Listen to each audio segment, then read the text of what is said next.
Ang dami-dami mo mga guni-guni. Wala namang multo. Oh, tignan mo. Empty. Walang multo. May multo kanina eh. Ay nako, nagpapaniwala ka sa mga ganyan. Guni-guni mo lang yan. Kaya nga, Almarie.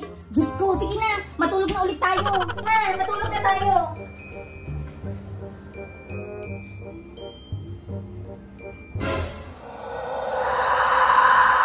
Diyan na naman yung multo!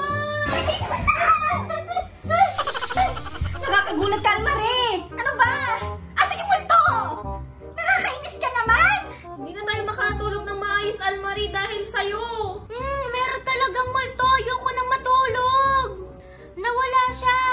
Meron siya kanina. Hindi talaga ako nagsisinungaling. Ay, naku. Almarie, ano ba? Pumunta ka na nga lang dun sa ibang kwarto at kami nang matulog dito. Ano ba yan? Alis ka na! Alis ka na! Alis!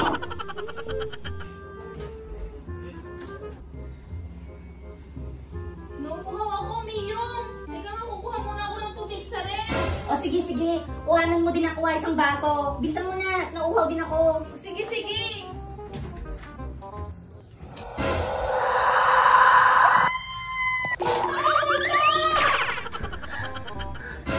Ano ba? Ano? Asa na yung tubig na pinapakuha ko sa'yo? May nakita akong multo sa loob ng ref, Miyong. Ha? Multo sa loob ng ref?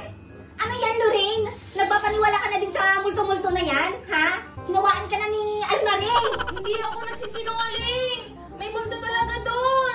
Alam mo, kayong dalawa, pag wala na talaga ako nakita dun sa ref, ha? Sige, puntan natin. Sa loob ng ref, Miyong.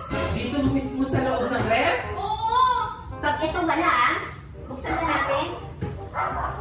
Saan ang multo dito sa loob ng ref? Meron dyan kanina eh. Diyos ko, Almarie, Lorraine. Nababalik na yata kayong dalawa.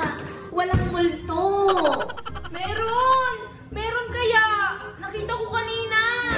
Diyos ko kayo. Ay, paano kayo dyan? Mga batang iyon, Diyos ko. Nagpapaniwala sa mga multo-multo na yan. Ay, nako. Medyo bumabagong na tong damit ko. Magpapalit nga ako ng damit. Ano kayo magandang damit?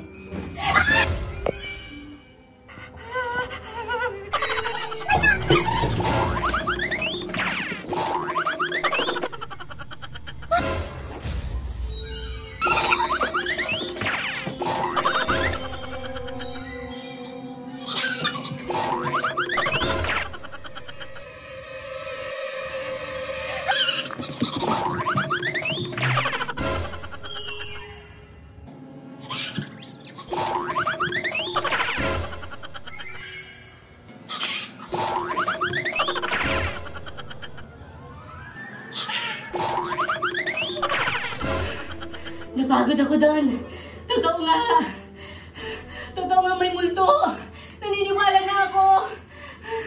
Siguro hindi na makakapunta dito yung multo dito sa kwarto ko.